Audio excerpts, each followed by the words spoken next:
Dobry wieczór Państwu. Ja nazywam Good evening. My name is Leszek Jażdżewski. Maybe you have already seen me on this stage. I'm very honored. How to put it? It's going to be a talk about democracy, but it's not just a talk because our guest is very special. It's a cliche, and it's usually due to the laziness of the moderator. This is somebody whom you do not have to introduce, but editor-in-chief, the founder of Gazeta Wyborcza, from the very beginning, he started fighting for freedom and democracy when he was in the primary school.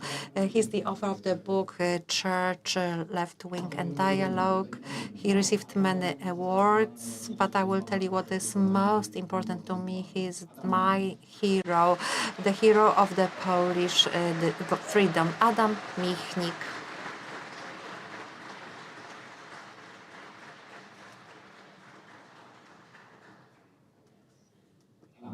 Adam.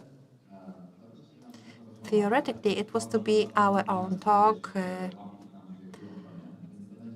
but it will be really my interview with you rather than our talk. We will be talking about democracy.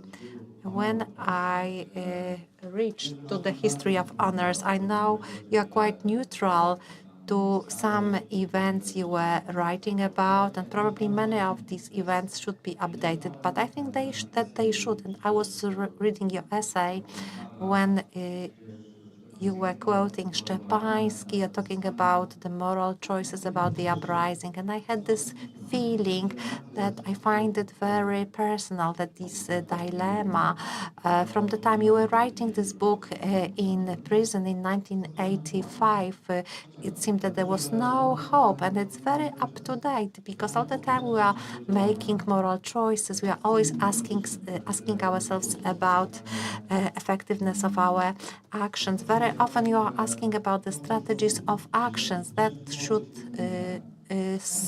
serve something, and effectiveness is not the only criterion. So I have this question, this fundamental question: how to live in the authoritarian regime, how to be a decent person. So which of the texts you were writing then are meaningful to the present democracy? Maybe I will start by saying that I would like to thank for the invitation to the Freedom Games. I am convinced that this is one of these initiatives that they were always showing viability of the Polish democracy. It has been mainly achieved in a way by Leszek Jażdżewski. He's a man who at the time could build independent groups. They were using their own language, their own thinking to define their position in this place poisoned with authoritarianism. I'm very honored. I have not deserved these compliments you have expressed, but thank you. If I haven't deserved, maybe in future I will deserve these compliments. Oh, you always had a good sense of humor. I think the question, Leszek's question, is rhetorical.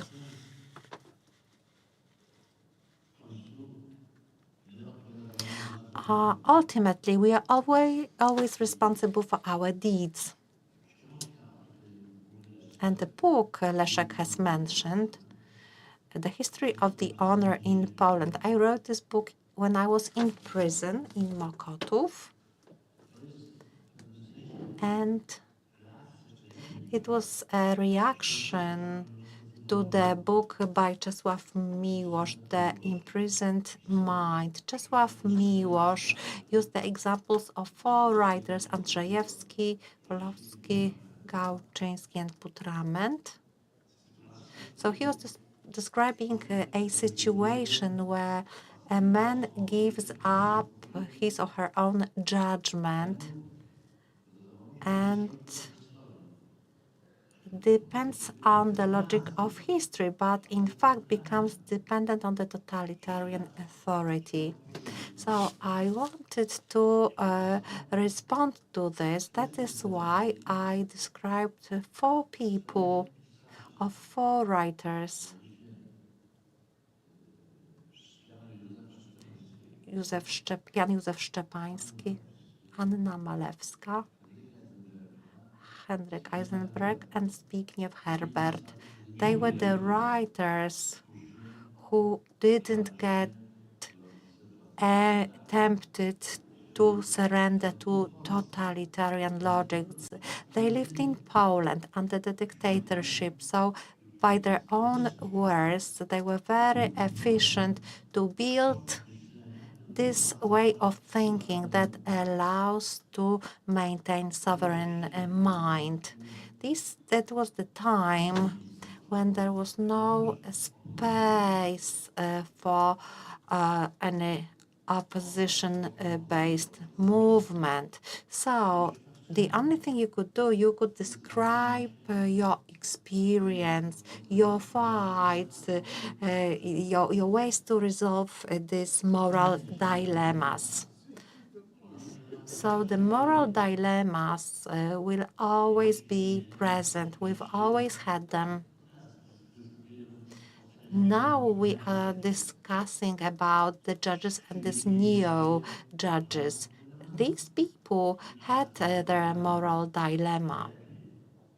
There were those who decided that it's better to accept the conditions of the Law and Justice Party, and they were for devastating the system of justice.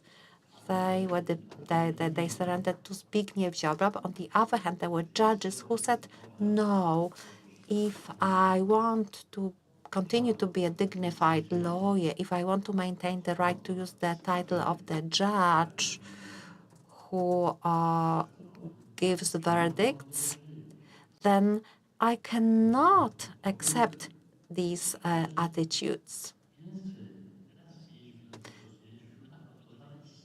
It still continues. This dispute, yesterday Leszek mentioned it, the dispute on the contribution by Prime Minister Tusk about asylum seekers. It divided many people from the democratic circles. It's not that on the one hand there are conformists and non-conformists on the other, so the moral choices always have to be made. So if I were to answer Leszek's question, I should say that the choice of the situation where we do not have all the data and we do not know which consequences our choices will provide. We've always had such dilemma. I had only one boss. Antoni Słonimski was his name. He was a poet. I was his secretary in a way. And once he told me the following sentence, I will always remember this sentence. He said, Adam, if in any matter you do not have all the data and information, and if you do not know where it will lead you, so if you are not sure how to behave, then just in case, behave like a decent human being. And this is my answer to your question. We do not know the consequences of our actions. Sometimes they differ from our intentions. The one thing we know for sure is that certain things should not be done. If we decide to do them, it's our accountability. I would like to talk about this non-democratic word when you were writing these important texts. You probably remember Adam Michnik as the author, authority, moral voice, but not necessarily politicians. But you were, and I'm in the parliament. You were a politician in the country that was not democratic. You were in the political opposition. So I wanted to ask you two combined questions. The first one, how do you do politics in the authoritarian state? It can sound paradoxical. You use texts and your life. There is this famous letter to Kiszczak when he made you this unhonored offer to leave the countries. And I wanted to ask you what democracy looks like when you are in prison. When I read your texts, you are very concrete. There is no fantasizing about the system, maybe because it was not achievable at the time. So how should the politics be done? Because you are involved in politics, and probably you have a dream for democracy. You visited France and other Western countries. No model democracy was in France. They also had some crises. So how did you perceive these aspects at the time? Well, it's not easy to talk about your feelings because people like to make their biographies more interesting, and we like to remember the things that were clever, and you try to forget the things that were not so great. No time for questions right now. Later on, you will get some time. You will be able to ask your question when there is the question time. And if you shout, you will have to wait outside. Let's continue.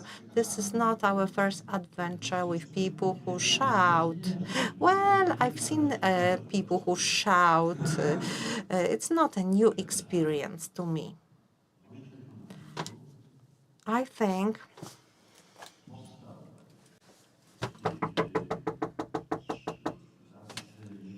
in the 1970s, this phenomenon on the dissident policy was started. So these were the people who decided that under the binding rules of game in the dictatorship, you cannot do anymore to broaden the citizens' freedoms. You cannot do anything to create a field, a space for freedom. And the space for the speech of freedom. And the idea you ask about doing or making the democracy or mini democracy, creating a community in an authoritarian country happened by expanding the area. We had the Committee for Defense of Workers. There was the second circulation and independent publishing house. And there were some spiritual responses and claiming for those who were repressed or damaged by the dictatorship. The very fact that off stage there were margins of what was acceptable, such as Catholic milieus and Tygodnik Powszechny magazine, and the church, which was different than it is now. Finally, everything that was created by force. The new wave literature, there was a lot of it, and hence an area was created giving you the feeling that you can get some freedom. As my colleague said, I don't know how about you, but I am a free person in a free country. They can imprison me, but I'll still be free. So my book was like a statement of freedom, similarly to the letter I sent to Kiszczak.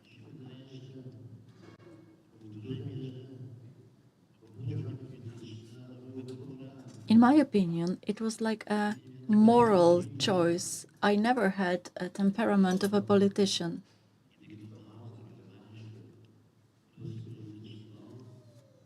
I decided to get involved in the political opposition. It was a matter of my temperament and morality. I tried to describe policy, but that was a component of our dialogue, namely what it can bring.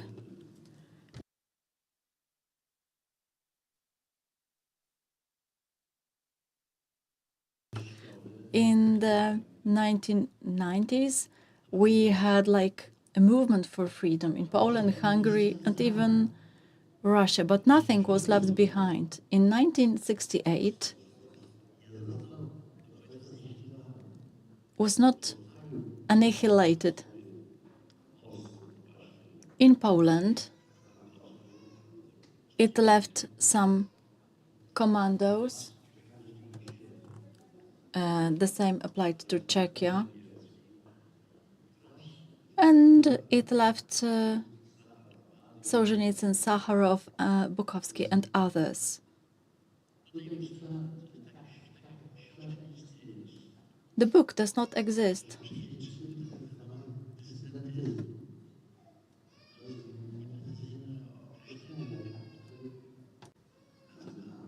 It was called like that. We were called decision makers. But Lech Wałęsa was then elected the president. Another victim, Václav Havel, became the president of Czechia. Another one became the president of Hungary. There were quite many of them, and a project of different presence in the politics. That's always valid. To what extent should we be driven by moral goods in politics, and to what extent should we accept that politics has its rules and only the moral aspect can lead to arguments? It's an unsolvable dispute. We can find it in the ancient literature, in the Bible.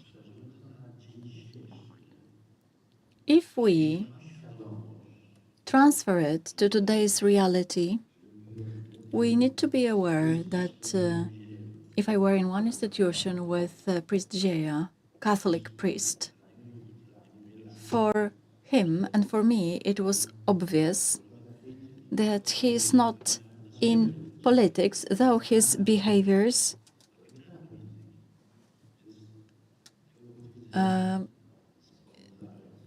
from this point of view, I think,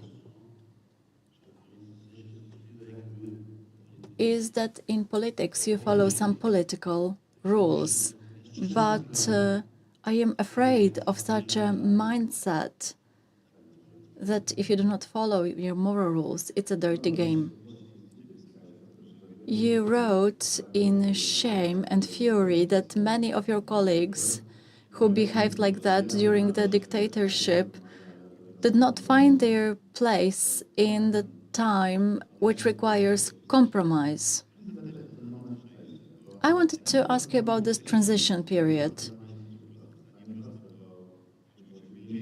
It ended up in prison, but giving testimony which does not require considering political effectiveness, which is purely moral, if you have moral strength to say no to leaving prison, you didn't want to leave prison or request for release. There were many examples like that.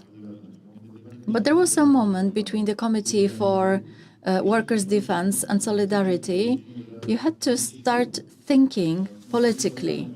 Solidarity was the determining movement. The Committee for Workers' Defense and the fact that political leaders were still respected. You were quite a small group, but still existed. How do you remember this transition? You were fighting, imprisoned, but all of a sudden there was movement, regions, Wałęsa, his advisors, Garemek, Mazowiecki, you, members of the Committee for Workers' Defense.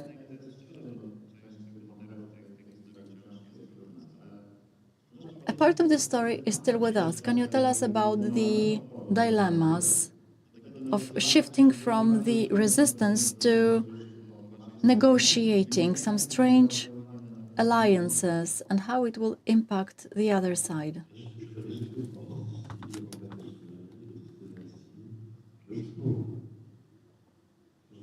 There was a kind of dispute or argument. There were those who said, never, no compromise with communists. The 17th of September, we do remember, no way.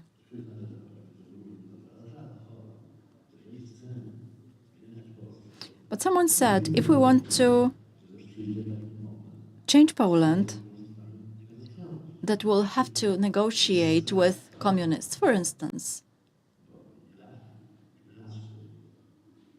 If there is strike, how can we negotiate with communists? How can we persuade communists in a way other than negotiation? Let's imagine the situation that we have a strike in Gdańsk shipyard, and people say, we're not going to negotiate with you because Russian army is in Poland. That's not the way it can be organized. Thinking about compromises was a part of our political and dissident activities. It was like embedded. The very formation of the solidarity movement and its existence was based on compromise. There was communist authority, which was somehow pushed to defense. They had the army, propaganda, police, everything. So you had to negotiate. There were quite many of those who thought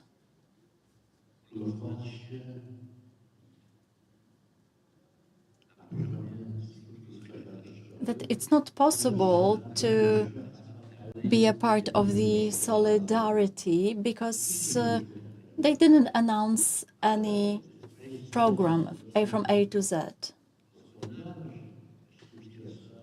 But actually, solidarity was the first one to remove some bricks from the Berlin Wall. So, when I wrote, there are those who cannot find their place in Poland, which is different better, but still imperfect, I thought about people with radical mindsets. And there were also those who operated instrumentally. These people represented different milieus and couldn't find their place in dictatorship. We received a recorded sermon who said, why did Poles succeed? Because Poles are insane, and insane people are good guys.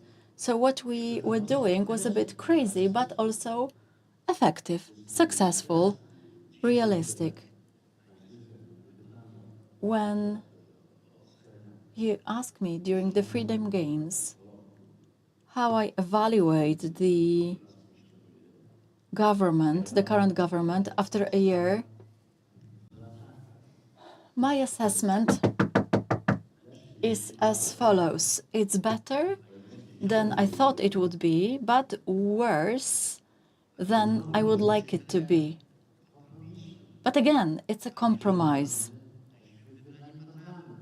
We've got the government like that because we voted for such MPs. We play the games, the cards we have.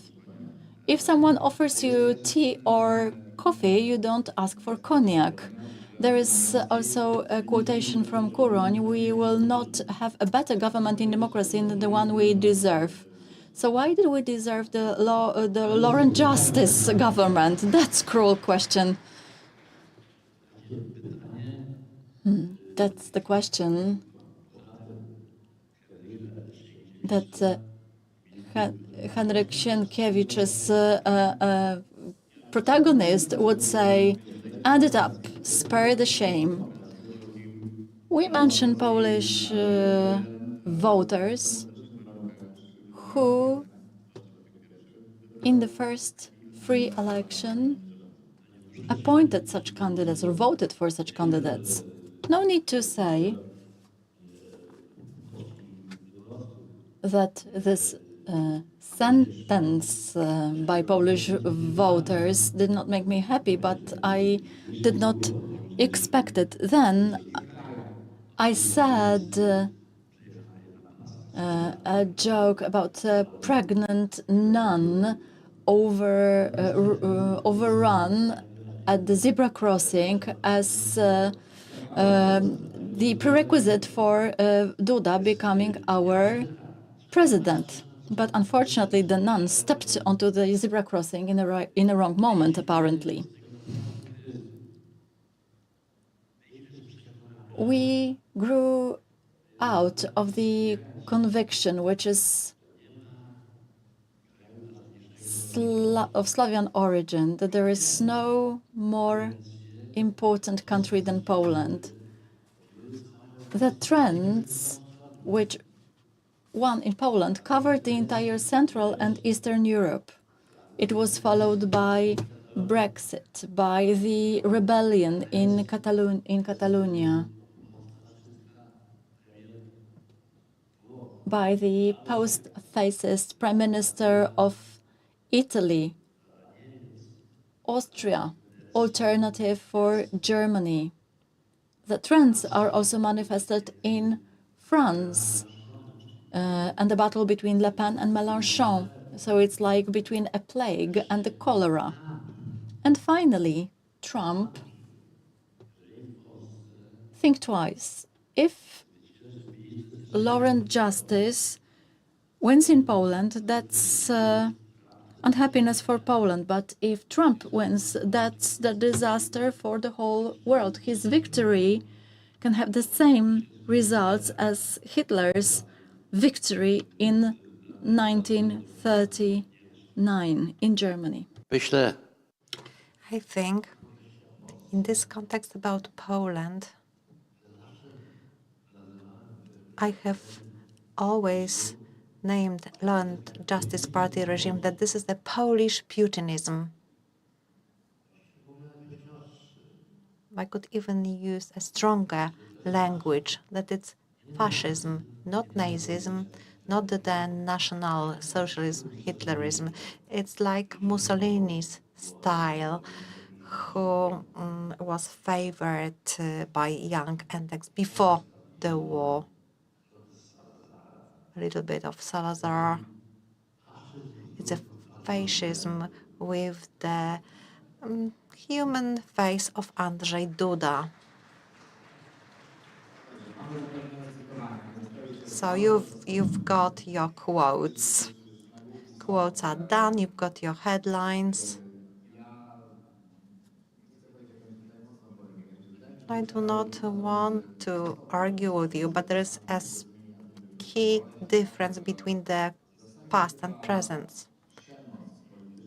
Political violence and physical violence is not in the agendas physically. So I'm referring to the borders and refugees. Already we have witnessed violence or the threat of violence in the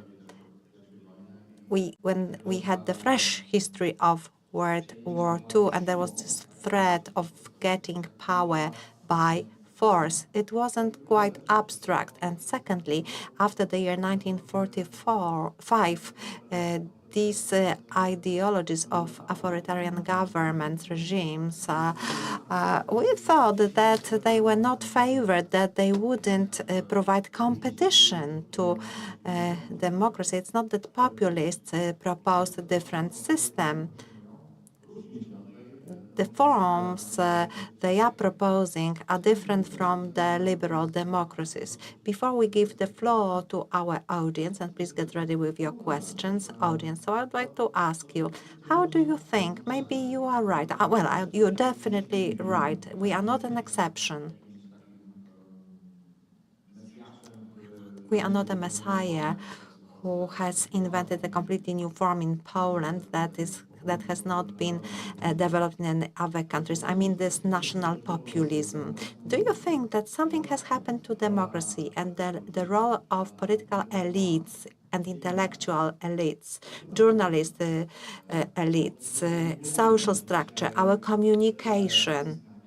Now people write anything on Twitter, and then it's disseminated much faster than an article in Gazeta Wyborcza. So don't you think that maybe we should stop thinking of populism as a temporary phenomenon, the generation, but maybe we are just starting a new phase. We still refer to it as democracy, but it's something different than we had 20 or 30 years ago. I think that your question is a good one.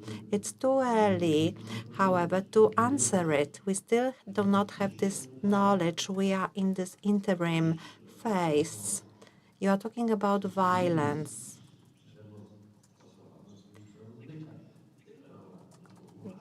The violence implemented is different than the planned violence. But we have seen some samples of spontaneous violence during the Independence March. We could see that fire was started in accommodations, in flats. Then we could see that the police officers were using telescopic sticks to beat female protesters in Warsaw. I think it was very dangerous. Of course, it doesn't happen very quickly. We know that Hitler gained authority. I don't want to say that Law and Justice is like Hitler. It's not this format. It's not this dimension. But it's the fact that although Law and Justice Party won, it took part in many parliamentary elections, and this party lost the election. So Putin wasn't born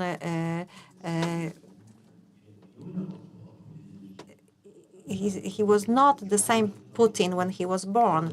I agree with you. It's a new phenomenon. Fascism sometimes was referred as Bonapartism. It was something else. So nowadays we have no name we could use undoubtedly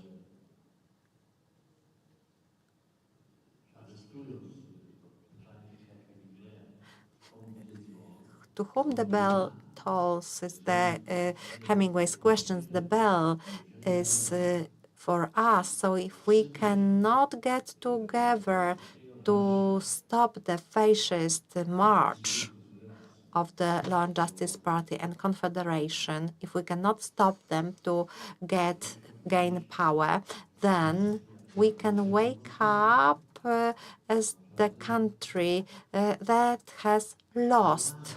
So we have to be careful. It's not a joking matter.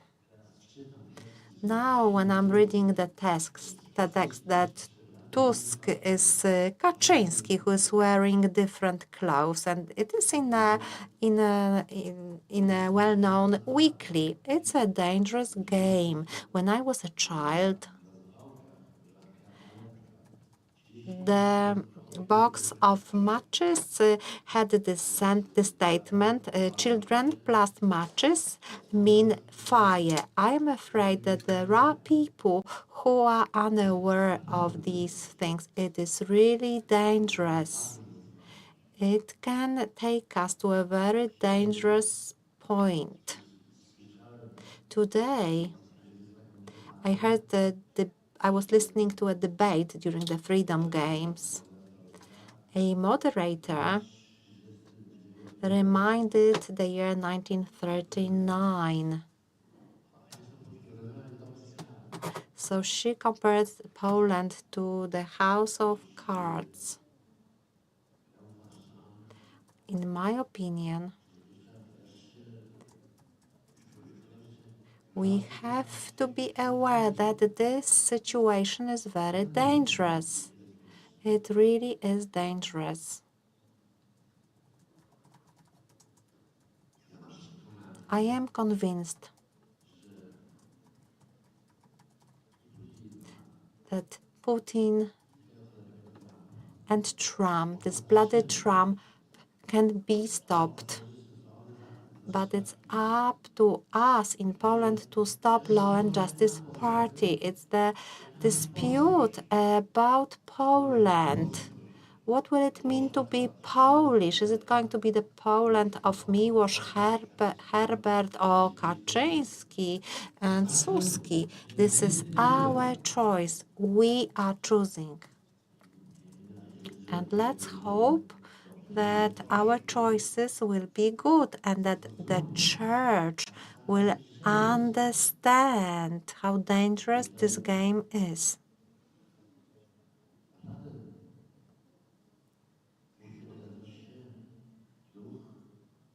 So we hear the voices of two Polish church people who will declare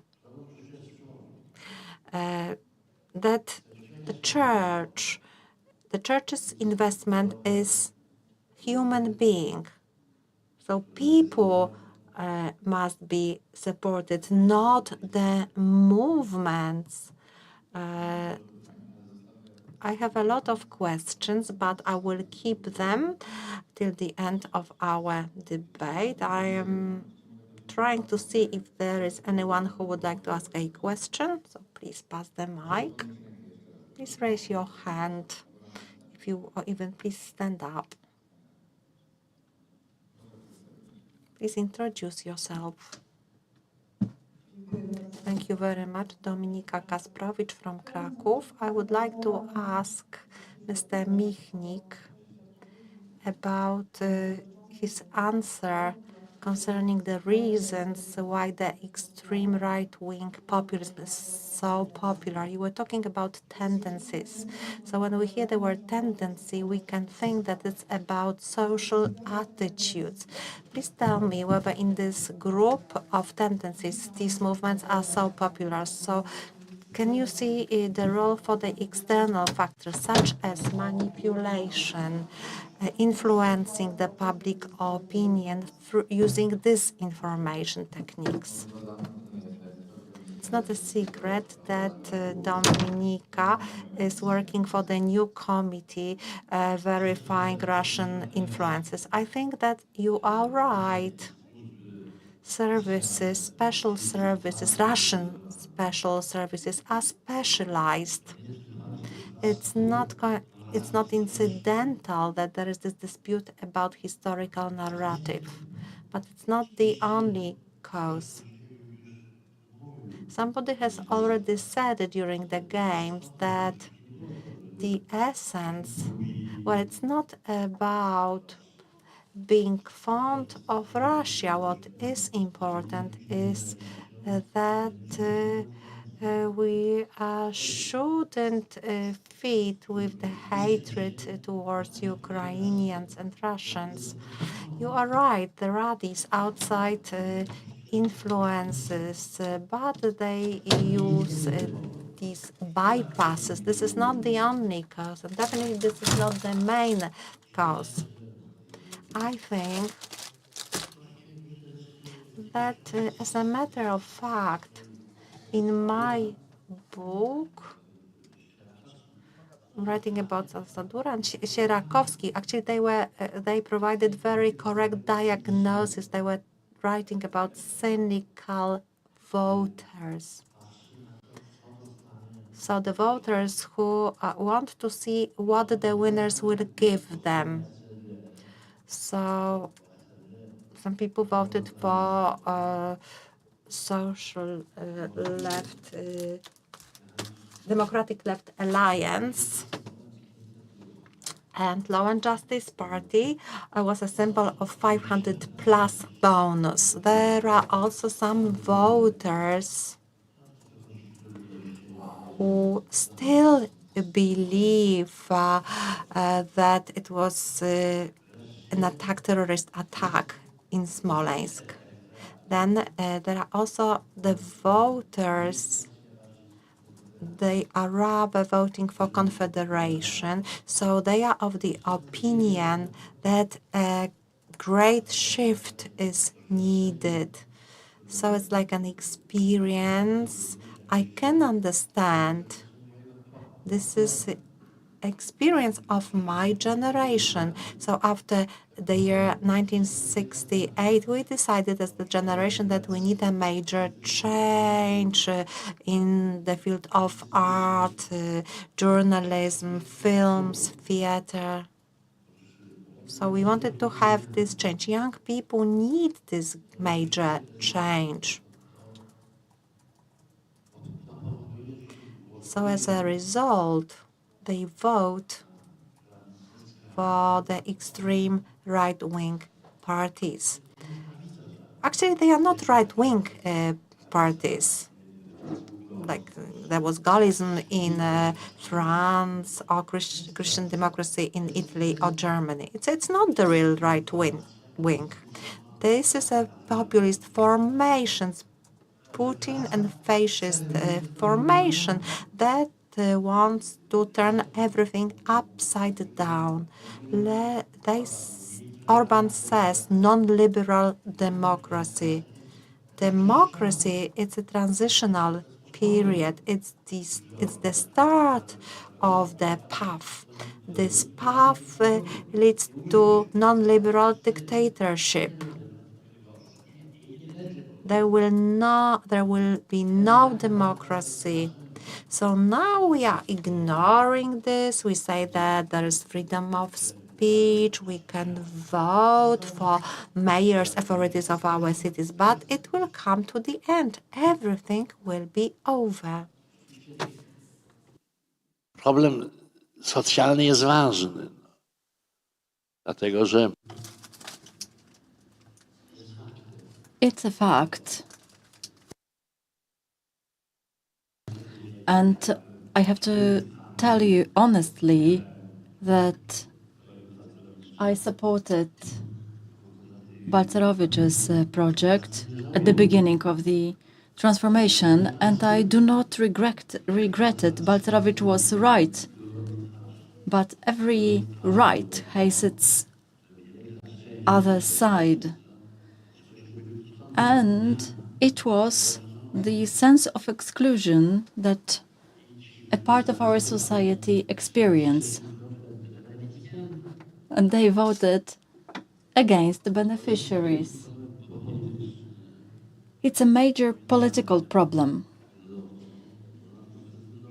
And in my opinion, so far, Donald Tusk has been handling it in the right way, but Lauren Justice still holds 30% of voters. You might think, how come? Every day we hear about thefts and scandals. When we talk about ruling elites, there was no permit that they're thieves. So they steal. And what are they going to share? Sentences? There is another question from the audience. There are people who wanted me to see them.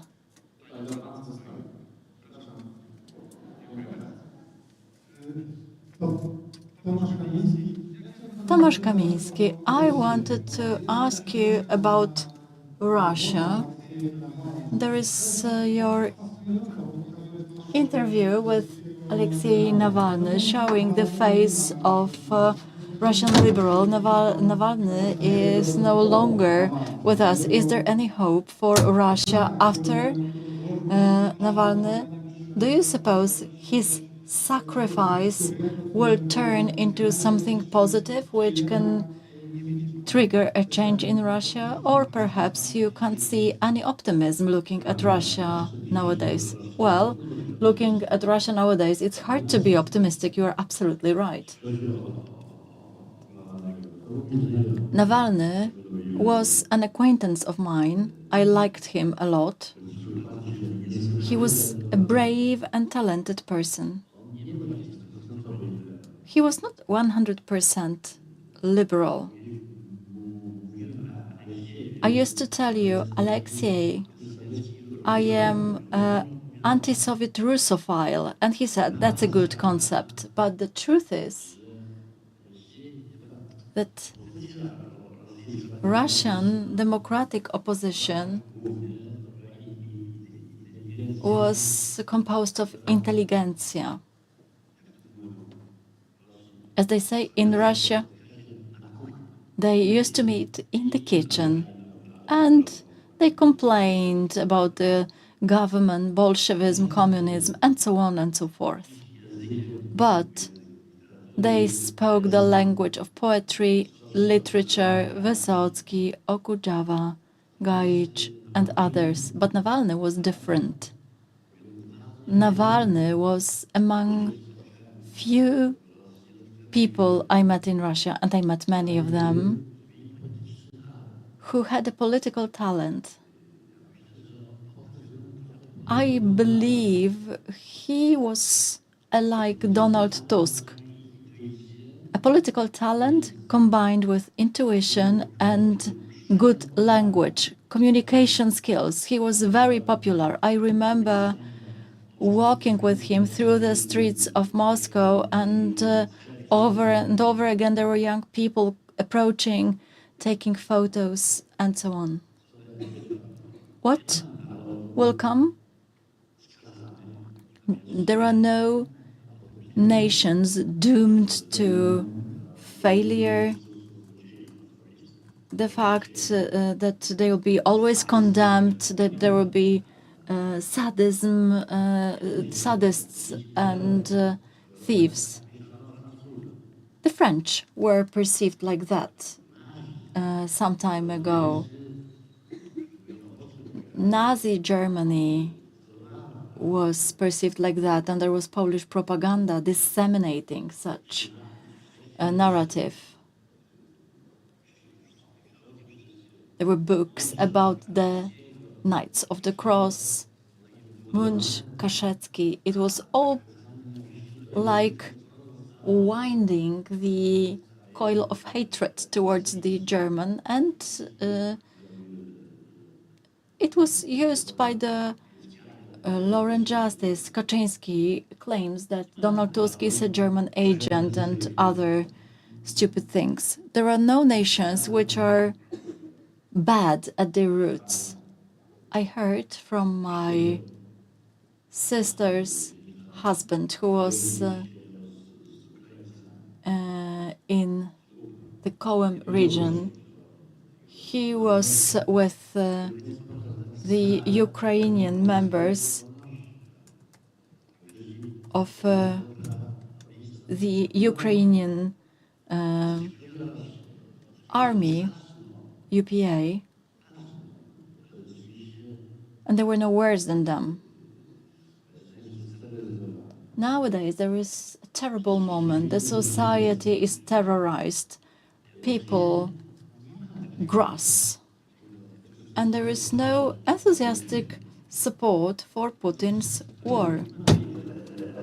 There is no rhetorics that Putin wants to invent, that this is the war for the country. Nobody volunteers to defend their country from Bandera followers. When I look at Russia, and it causes pain because I've got many friends from Russia who either keep silent or they left abroad. Some of them are in Warsaw, some in Paris, others in Berlin, some in Italy or the USA, but also in Riga, Vilnius. Our newspaper publishes opinions of other Russians, such as Yerofeyev or Shenderovich and others. The Ukrainian perspective is that a good Russian is a dead Russian. In my opinion, Poles shouldn't follow the same viewpoint.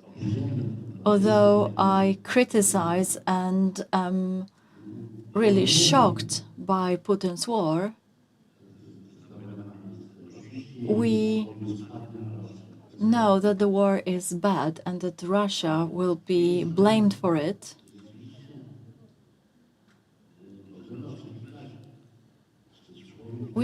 But can we expect that a person can go to prison for wearing a Ukrainian ribbon or for not doing it and keeping silent? These are the moral dilemmas that Leszek asked about. It's a challenge. I don't want to quote names. I talked to Yashin in Warsaw. I met him in Moscow. This is exactly what he said. There is no enthusiasm for the war. Indeed, there is a rented group of those who disseminate propaganda against Ukraine, but also against Poland.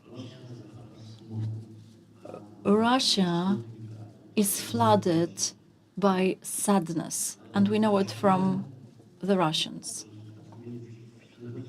That's my philosophical deliberation. I still believe that the culture which gave birth to Solzhenitsyn, Sakharov, despite their differences, will spit out the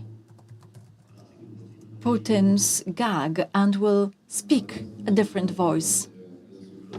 Josip Brodsky, despite being an intellectual, was radically anti-Ukraine or in favor of the empire, and Solzhenitsyn was no different than that. I wanted to say one thing referring to Navalny. Thank you, Tomek, for the question, because I wanted to ask it. When I read these dialogues, I asked myself a question. Perhaps Navalny died because he wanted to be Michnik in a regime Well, there was no Gomułka, but simply there was Putin. That was the dilemma. He didn't try to be Putin. He was Navalny. He was much better than Michnik. You know, stupid people are lucky, and that's why I survived. I want to comment on it. Brodsky, similarly to many writers born in the empire, considered himself the child of the empire. His poems were a scandal, but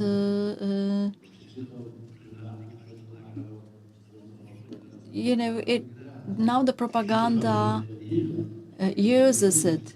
Such poems should never be created.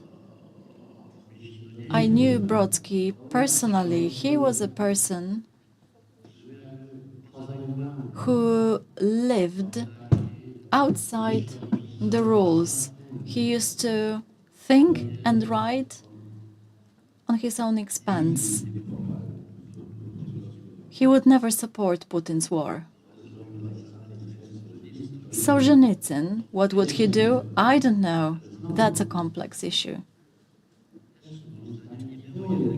But again, in my opinion, Solzhenitsyn was not a constant. He evolved. One day he considered himself a prophet. He grew beard and he started talking nonsense.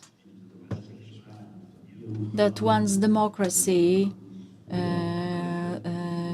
comes to Spain, there will be communism within 6 months and things like that. But that's a mental response of people who are in despair, in a hopeless situation. It won't be surprising to me if various manifestos of new Russian messiahs come to us, that it will start from Russia, that the humankind will revive because suffering makes you noble. But if it comes, remember that the great Polish poets used to say the same. In the conversation with me on the record, you mentioned there is hope for democracy in Russia because there are Democrats in Russia. I would stick to it. Last question, and there is another one, so we'll have 2 questions. There is the microphone there.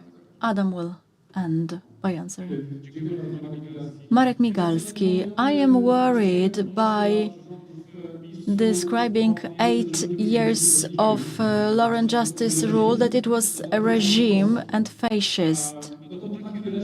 It was a kind of regime that was cancelled in free election, and it was fascist. But opposition parties used to get millions from the state budget.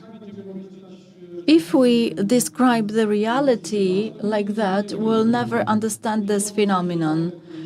Political scientists and sociologists try to understand why the right-wing populism trods the world, but I fully believe that such statements keep us away from understanding the phenomenon and prevent our ability to block the wave. I would warn you not to use this rhetorics, because these are like information in TV Republika that Tusk's regime tortures political prisoners. I'm not saying it's immoral because it's not my business, but it's not good description of the reality. Wait, there is one more question from the front, and we'll wait for the answer.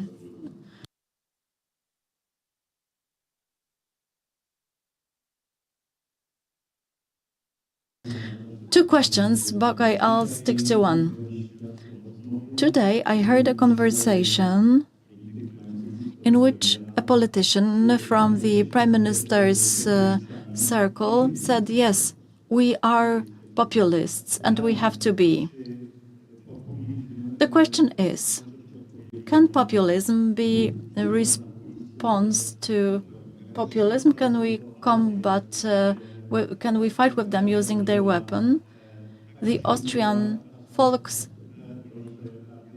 Party took over the slogans of another party. 3 minutes.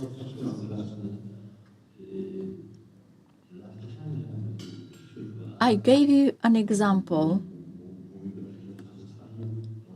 saying that you can be fascists without holding power. You can reach for power, and the fascist but not Nazi regime can be implemented gradually, step by step. But if Mr. Migalski thinks it keeps us away from the truth, we simply shouldn't use it. We can use different language. Various people will describe it using different words and notions. Populism has many senses and historical embodiments. Clinton was called populist. Populism does not have one image, a single face. If we, I don't know what the politician from Tusk's circle told you, but if the sense is, I'm just speculating, that Law and Justice won the election owing to 500 plus, that's populism. If we want to win the election, we must step onto this road and tell people we'll have more. Is it populism? Perhaps it is. Does it comply with the market economy requirements? It's not. Can we fight it this way? Depends on what you want to achieve. There's one thing certain for me. Whatever Donald Tusk does or has done so far is about restoring normal life in Poland. I'm not saying he doesn't commit errors, but generally speaking, this is returning from the wave leading to the authoritarian system, no matter how you call it. But Poland is the first country in Europe which built the bloc, but the ball is still in the game. Donald Tusk is right in one thing,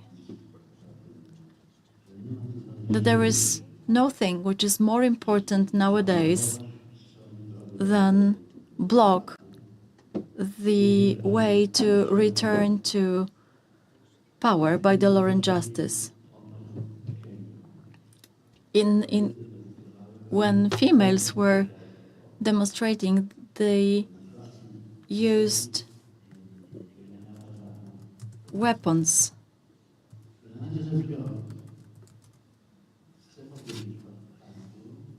And they used truncheons. I'm going to come back from Łódź to Warsaw with positive thoughts, because the Freedom Games showed that democracy will be in Poland because we do have democrats, democratic milieus, and democratic institutions.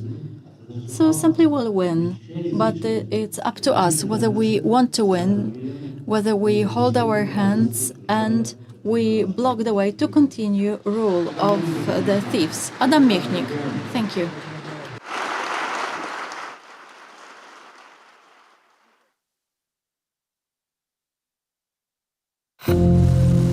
Jedzą kanapki z kawiorem. Nadzwyczajna kasa. Obrażanie dziennikarz telewizji polskiej. Chodzi o działania polityczne. Przygotowanie ofiar dla pedofilów. Für Deutschland.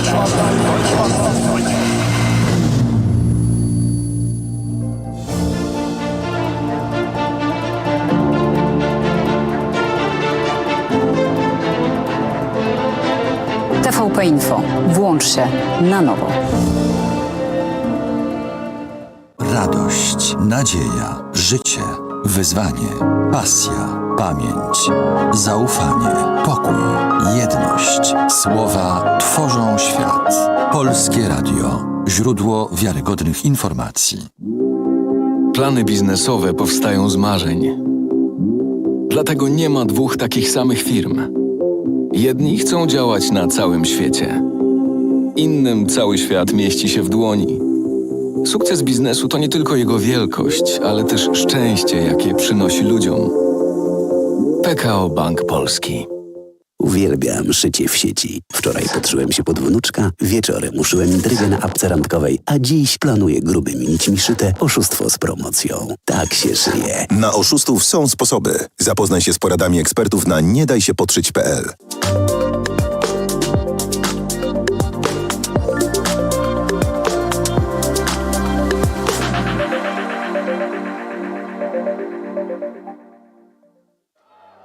It's not always easy to recognize. It may look like this, or like this. It may be a burden, but it is a responsibility that we embrace nonetheless. But if it means this for one person and this for someone else, maybe it ultimately means being there for one another. It isn't handed to us, but we know where to find it. And how it feels, how it tastes, and what it sounds like when we finally have it. It means different things to different people, but for many, it means everything. And if we all fight for it,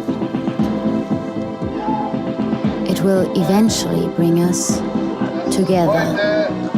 Ihre Ausreise.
Polskie Radio.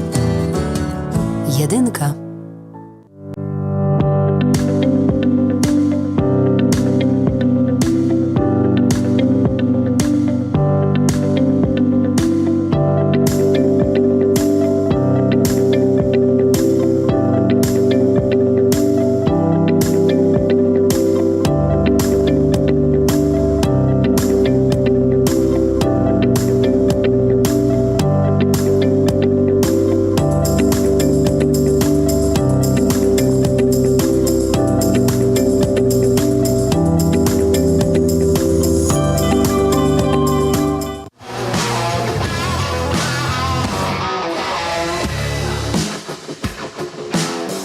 Rodzina spółek Pelion to 12 tysięcy osób pracujących w ponad 300 spółkach w Polsce, Szwecji, Wielkiej Brytanii i na Litwie. Jesteśmy liderem w branży ochrony zdrowia. Od 1990 roku dbamy o długość i jakość życia. Pracować z nami możesz w jednym z 7 obszarów.